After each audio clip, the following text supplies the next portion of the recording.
Alright, back again with another recent gaming. This time 6 games as usual. I often go for 6 or 7 for this video, so I've got quite a lot of interesting stuff here. First up, I played through the single player of Little League Blaze and also a little bit of the multiplayer as well. This is the second game in the Lethal League series.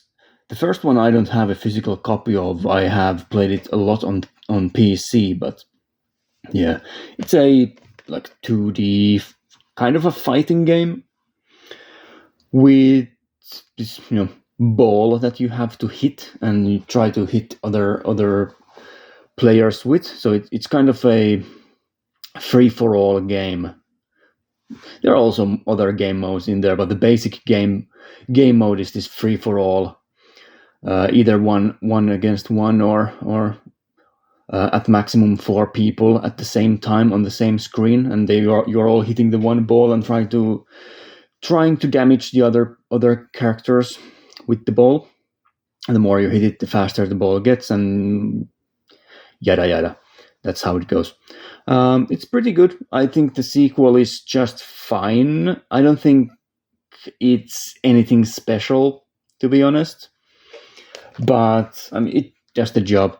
I like the simplicity of the original game and maybe a bit more. So they added some new features into this game that I'm pretty sure weren't in the original. There are more buttons to press, more like different styles of hits you can do. You can grab the ball and throw it. You can bunt it, so that can stop it in the midair. You can do parries and counters, and I don't think the parry and counter systems and whatever really add anything that interesting to the game. They're not difficult to do, but I don't know, man. I don't know if the game needs any of that really. So you have here, maybe the main attraction here is that you now have a single player kind of a story mode. I don't think the first game had anything like that. It was just a couch not co-op, but a couch multiplayer game, online multiplayer game, basically. You can also play it single player against the AI, but the AI is really bad at the game, even at the highest difficulty levels. So I don't think it's really worth it to get just to play by yourself against the bots. But yeah, the story mode has mostly you doing at first one-on-one matches using different characters, playing against different characters. You can see the roster here on the back. So you have the basic stuff from the original game. You have Candyman and like Latch and those guys. Then you have some new characters as well. Who is new? Oh, this doesn't even have all of the characters, I don't think. No, maybe some of them were added later. So this doesn't have the Ash character, for example, who definitely wasn't in the original game. Raptor was in the original game, I think. Grid, I'm pretty sure wasn't. It's a long time since I've played the original. Doombox definitely wasn't in the original game either. So yeah, a bunch of characters. They have their own abilities, special attacks. Some of them play a little bit differently from the others, but in general, you can just basically use whichever character you want. Doesn't really matter too much, in my opinion. They aren't none of them are truly awful, but Candyman is by far, I think, the strongest character, or the one that I use the most. His special attack is so good, makes the ball go through walls. It's really disorienting for the opponents. But yeah, the main story mode, it's nothing special. You just do basic one-on-one matches for the most part, and then there's a tournament at the end. And the storyline is not really that interesting either, but it's cool that it's there. Something a little bit extra to do. Of course, you also have arcade mode that you would expect from a fighting game, or this sort of an arcade style game. And they added a bunch of new different game modes to this one that weren't in the original. Again, I'm pretty sure they weren't. So there is like a what is the game mode? what would I describe it as?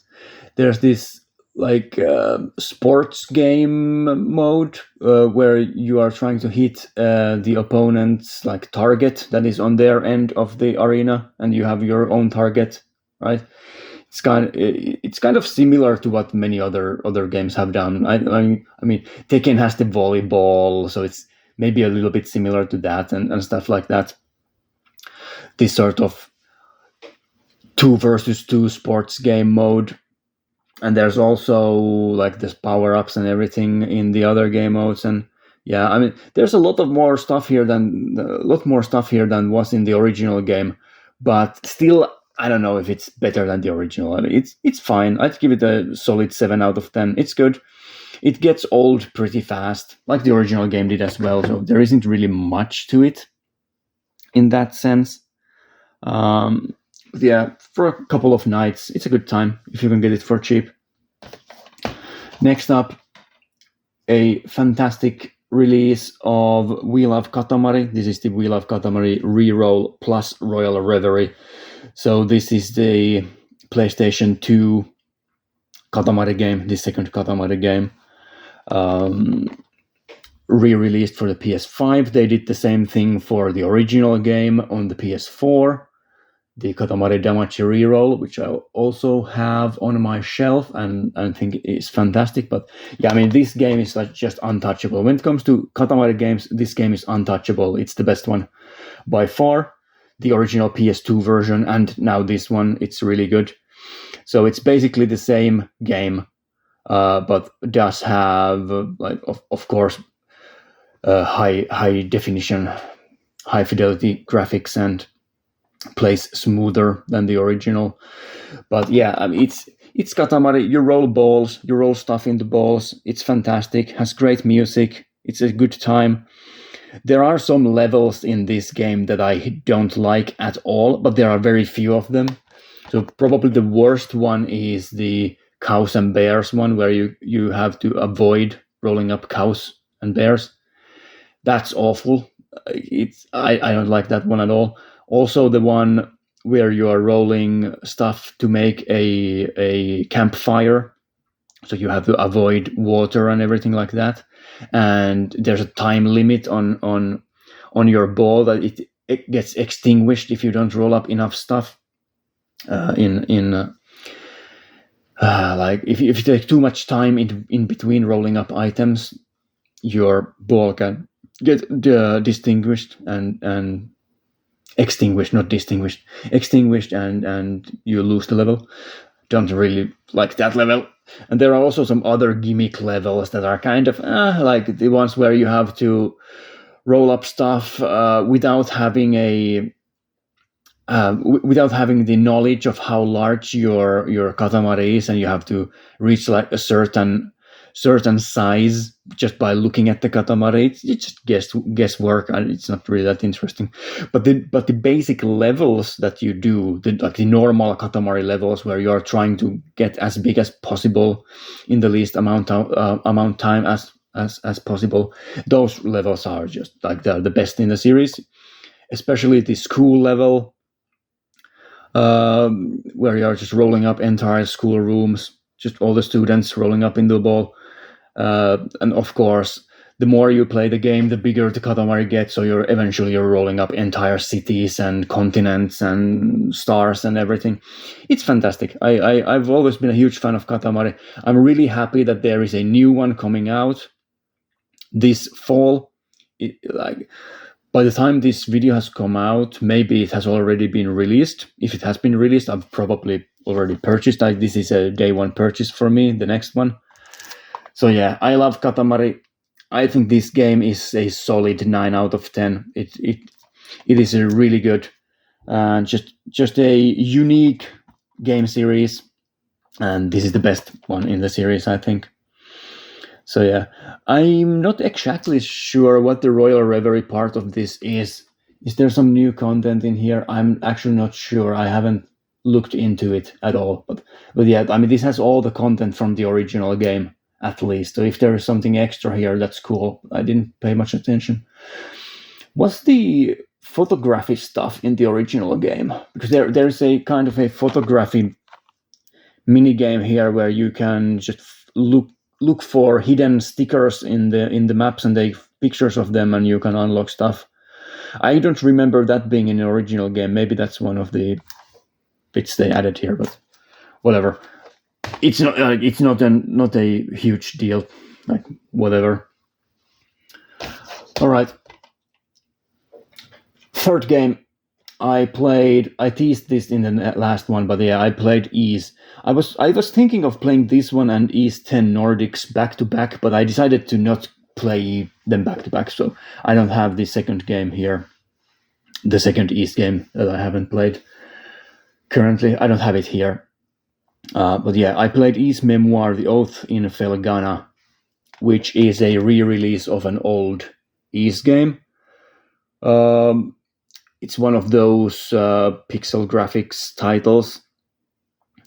It looks like an old PC game, basically. Like that's what the graphical style here is. So it's all in 3D, but it's very, very pixelated and also very stylized. I like the look a lot of these old school PC RPG games. So yeah, this is a kind of a spin-off, I guess. I mean, it is it a mainline Ys game? It's not a numbered game, but yeah, it has Adol in it, and you go on adventures. So it's like it's Ys. Like, that's what you do in Ys games. You control Adol, or in some of the later games you don't, but in the classic games you control Adol and you go on adventures.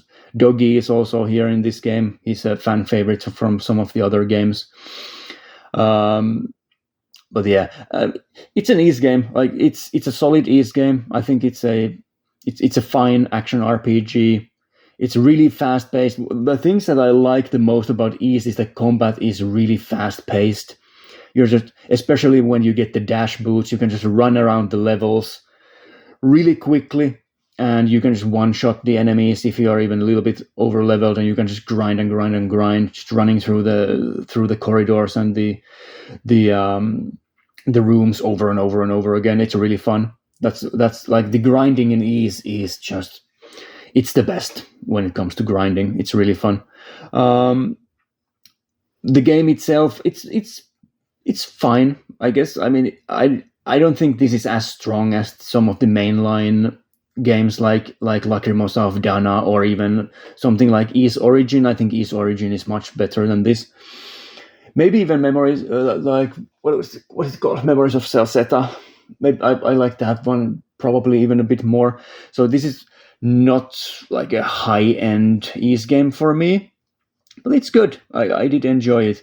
It has everything you would like in an Ys game. It has the monster designs, just a bunch of bosses, and it's a short game, so it only takes like less than 10 hours pretty much to run through the game once. But you can I did do 2 full runs of it, because there are some side quests that are hidden, and also like yeah, I don't want to spoil anything, but it is rewarding to play through the game a second time. You can do a new game plus with all your weapons and whatever, and levels and everything. So it's really fast to do a second run, and you need to do it for trophies as well if you want to go for the trophies. I didn't do the platinum trophy for this because it's really just annoyingly time consuming. You have to beat the game on every difficulty level. The difficulty level trophies don't stack, so you have to play the game over and over and over again. I think there are 5 or 6 difficulty levels. I don't think the difficulty levels are as difficult as in some of the Ys games. It's much easier to level up and grind here, and the enemies don't really one-shot you even on the most difficult levels. You can, they're pretty manageable. So yeah, if you want to grind through the game 5 or 6 times to get the platinum trophy, like, good for you. I'm just going to move on to other games. There's also some really annoying trophies in the game, like getting to max level. You have to do that basically killing 1 XP enemies for the last 3 or 4 levels, and that's just not going to happen. Like, you need like 20,000 XP. You have to kill tens of thousands of enemies to grind the last couple of levels. I'm just not going to do that. But yeah, East Memoir, The Ultimate Felghana, I think it's a fine East game.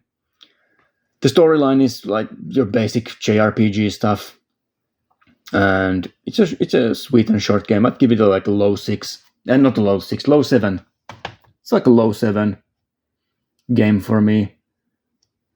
It's a good time, but I don't know if I'll play through it again. Right, next up, I played through all of the single player content in Tekken 8. So there's a lot of single player content here. That's fantastic. Some of it is not that great, to be honest. So let's talk about all of the single player modes. The story mode is fine, I guess. You are just watching CG cutscenes and occasionally fighting. It is surprisingly long. Like it's several hours of gameplay and cutscenes combined. There's a ton of chapters. How many chapters were there in there? Like over 10 chapters, maybe like 15 or 16 chapters in the story mode. I can't remember the exact number, but it felt like a lot. And then there is also the free kind of DLC bonus chapter that's also surprisingly long. What I didn't really enjoy about the single player is that you have to play most of it as Jin, this guy. And he's one of those characters that I've never really used in Tekken. I play usually as Jack or like Marshall, Law, or whatever. And some other characters like Alisa. Those are probably the 3 characters that I use the most. So I've never really learned how to play as Jin, and doing some of the more difficult battles in the single player mode using this character that I've never used and don't really know any moves for was really annoying. The 2 main characters of Tekken are here on the cover, Jin and Kazuya. I've never played as either of them, really, so I don't know either of them.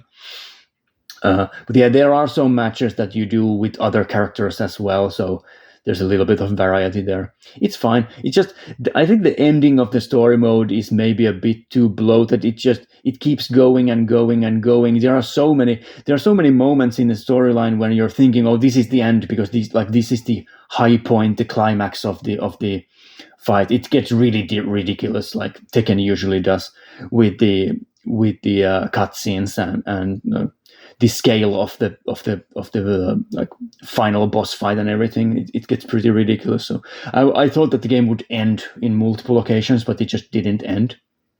So yeah, I mean, storyline's fine. And then you have the additional episode, like I said, which is basically the 3 DLC characters. The first DLC characters, they have their own episodes for the main storyline. And from that, we can segue into the roster. I think the roster of Tekken 8 is probably the weakest in recent memory. Definitely worse than Tekken 7. Definitely worse than Tekken 6 or Tekken Tag Tournament 2. So they removed a shit ton of characters for this game.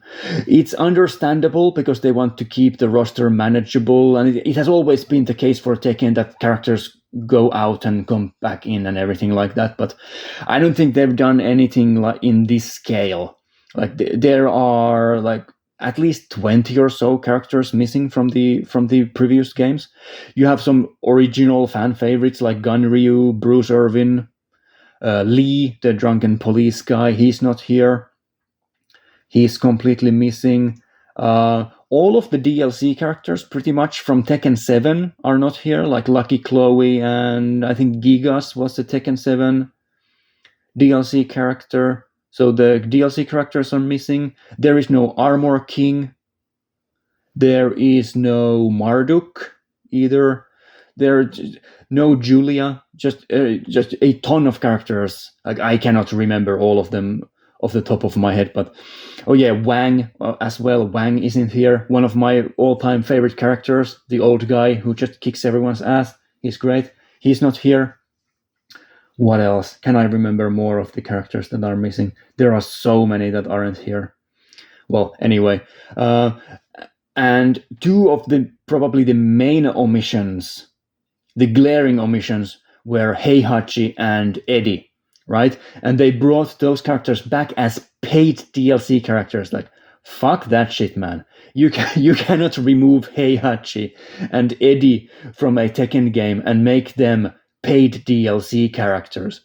There is a story reason for them not being there, and that it's explained in the bonus single player episodes that aren't paid DLC. So you get to play as Eddie and Heihachi in the free single player story episodes, but if you want to use them in other game modes, you have to pay for them. It's like absolute travesty and disgrace for the series. And Tekken for a long time has been really greedy with the DLC packs and everything like that. I've never purchased any of them, just for disclosure. I've never paid for DLC in Tekken games, and I won't be, because I hate it when fighting games take characters out of the game and bring them back as DLC characters. It's so scummy. I hate it. I absolutely hate it. So I'm not going to be supporting the DLCs for any Tekken games, like ever, for the shit that they've been doing.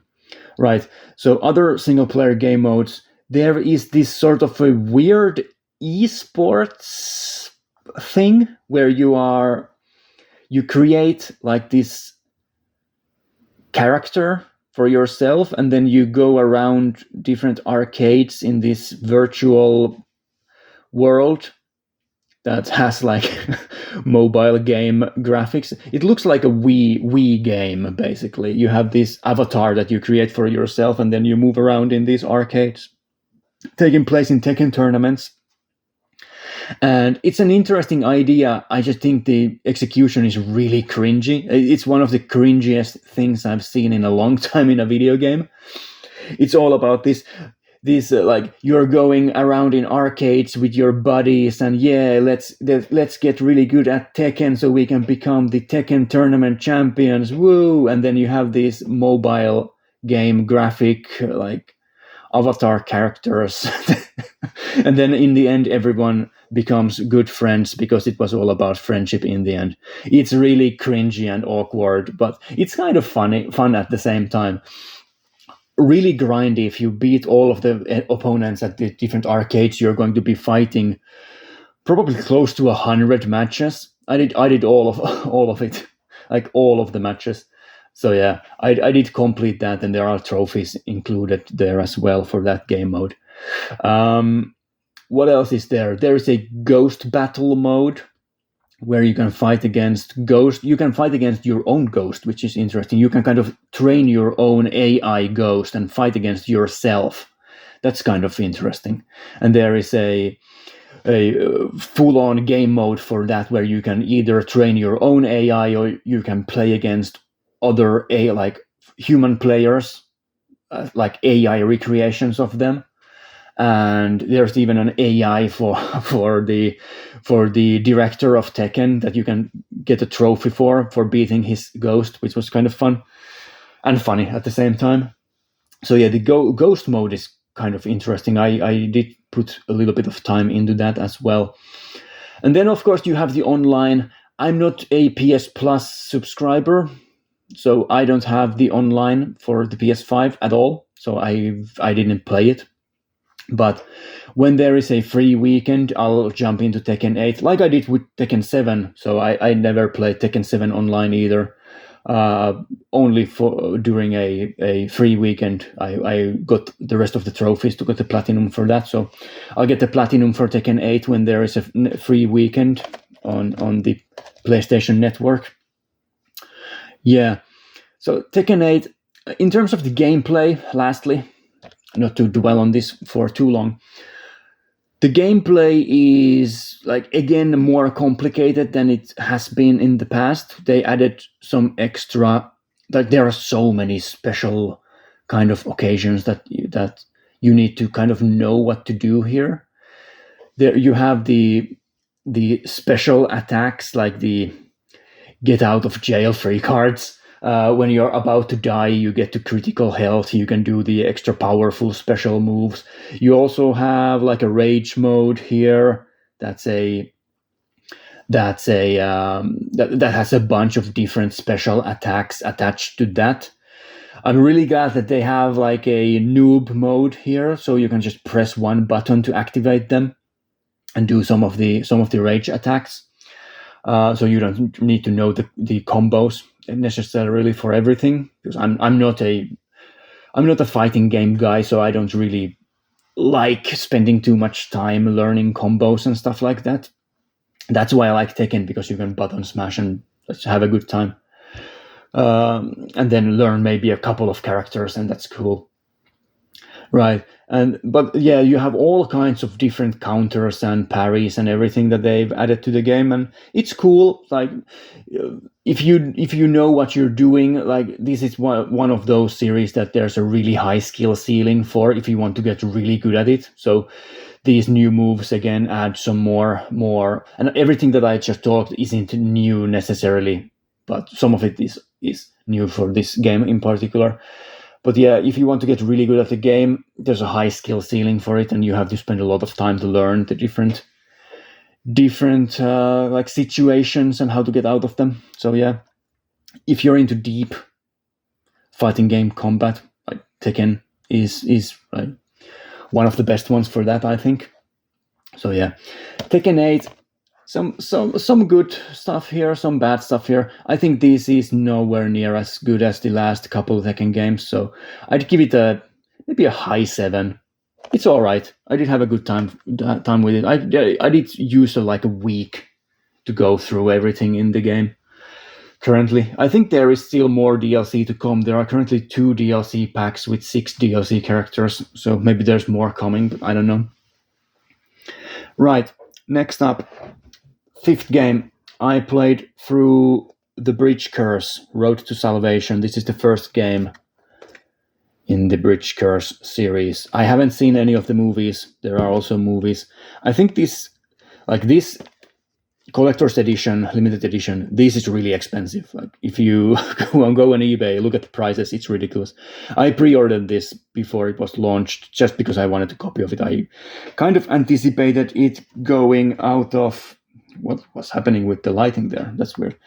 I was kind of anticipating this going out of print pretty quickly. So the lighting is really strange. There's some sort of auto thing going on that shouldn't be on. That's strange.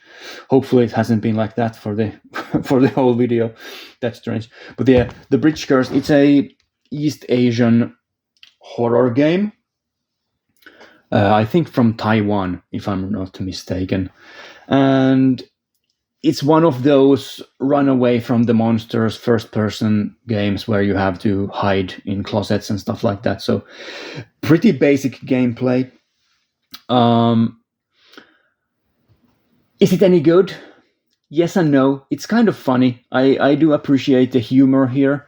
It's very generic in the sense that you have all the most common first-person horror game tropes in here. Like, it is nothing groundbreaking, but at the same time it's kind of funny. I played it with the original voice acting, the Taiwanese voice acting.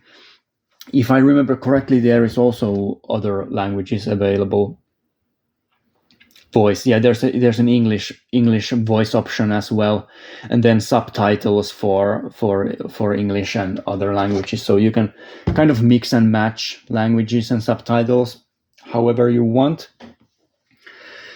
And I think the original voice acting I didn't check out the English voice acting. I'm guessing that it's awful, as they usually are in these horror games, but the original voice acting kind of adds to the comedy in the game, because the voice actors are really just funny.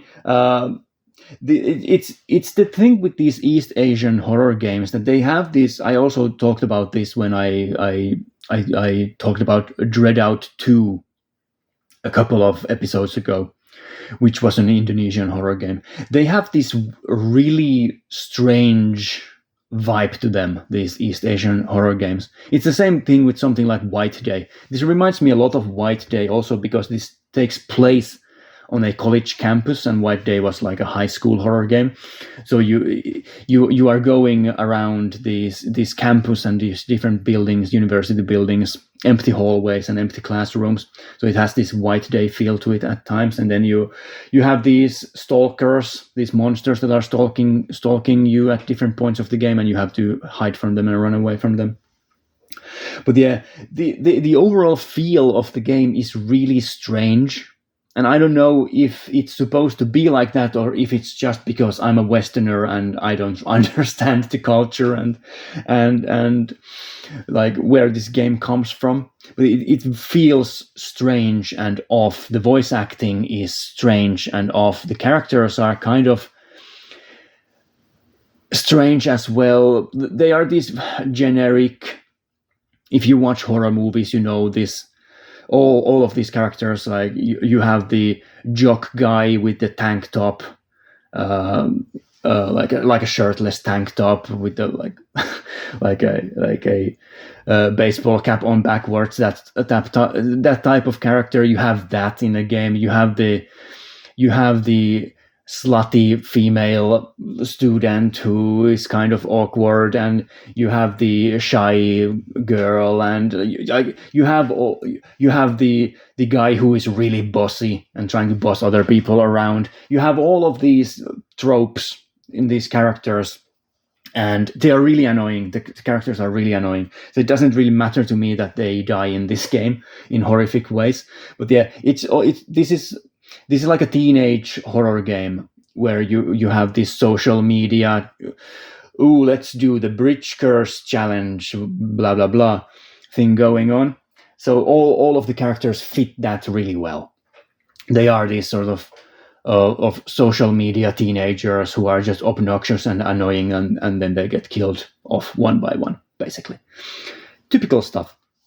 It's nothing special. The gameplay either, it's nothing special. There's a bunch of puzzles in the game which are usually just you walking around and looking for a key and then using the key on a door somewhere and stuff like this. And then you have also more complicated puzzles in the game. I'm not going to spoil anything about anything here, as I usually try to avoid.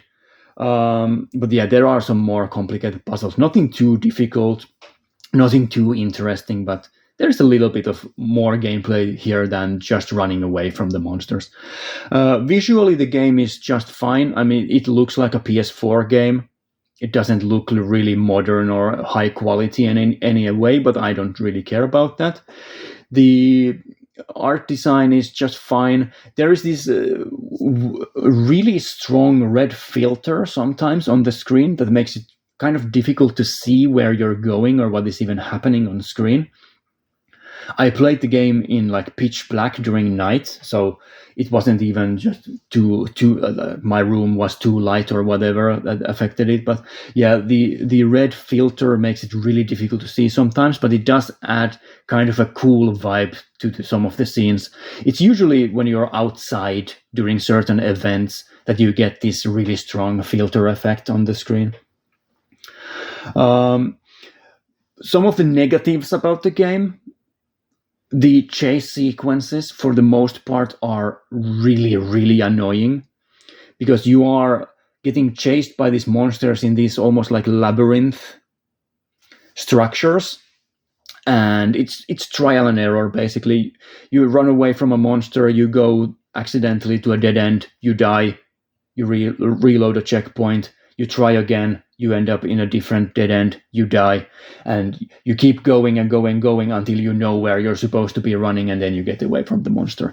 Like, the gameplay loop is pretty annoying. I don't like RNG and trial and error stuff in horror games because it weakens the effect of the horror. It's just when a horror game starts to frustrate you, it loses all of the effect that it should have of the dread and the horror and everything like that.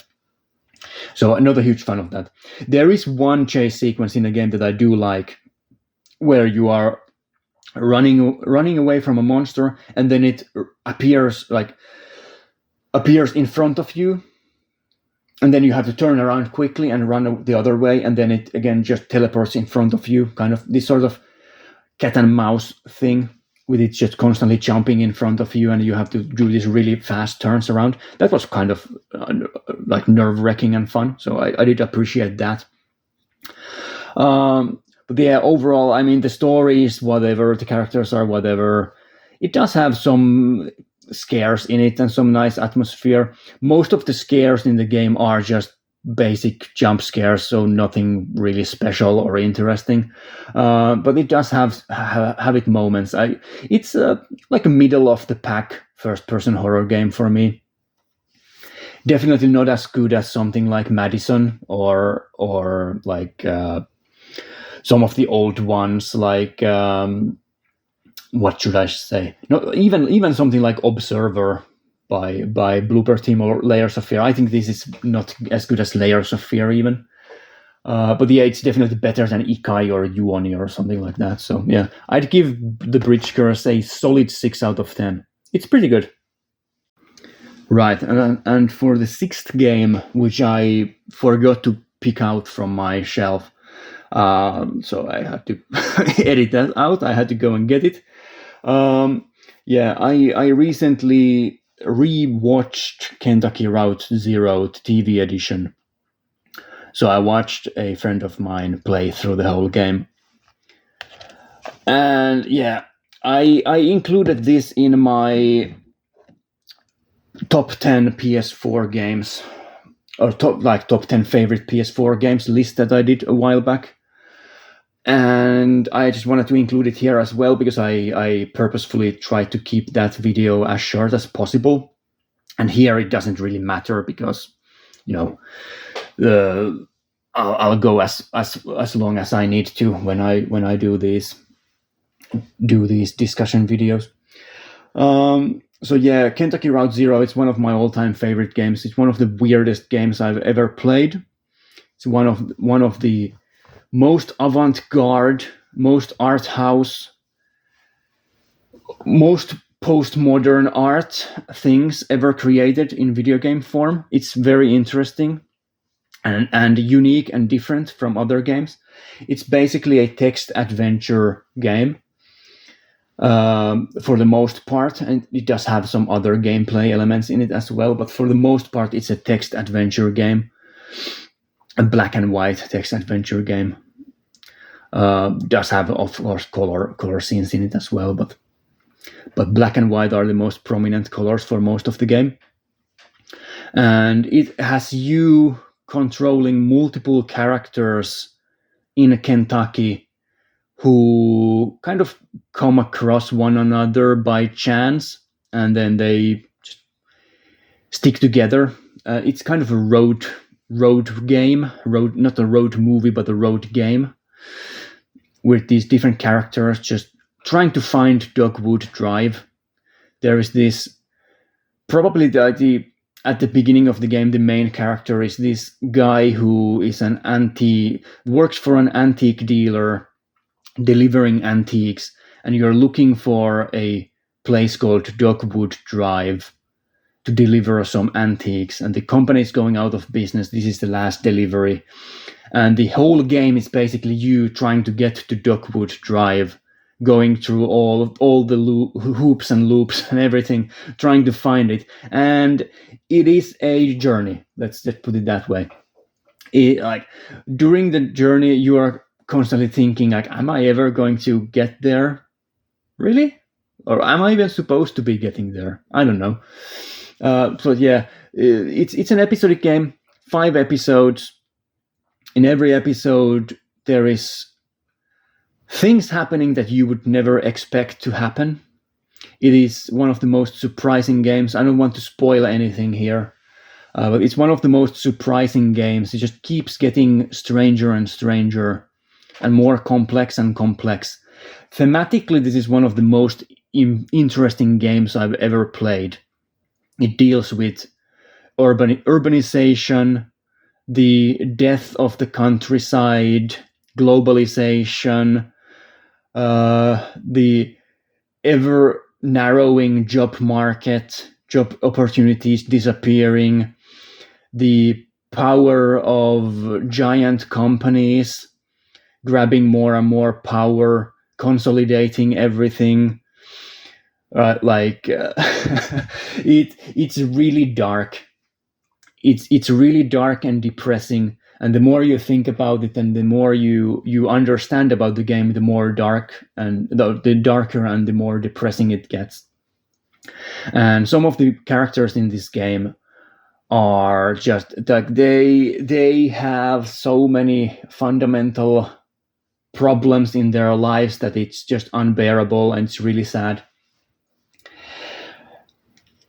And I don't know, man. It's just like this game is something else. Like if you want something truly unique and truly different, like Kentucky Route Zero is exactly that. It's one of the most special games ever created, in my opinion. The gameplay itself is kind of interesting as well because yeah, it is a text adventure game, but it's not strictly that. You have a map. It's an actual area in Kentucky, like real places and real roads and everything, and you explore that. You can like move your car, like you can drive around the map, basically. And then later on, you get other means of transportation. It isn't the same thing over and over again through all the episode. It gets different every time in different episodes. But yeah, you drive around this map at the beginning, and you encounter these events that are like text adventure events.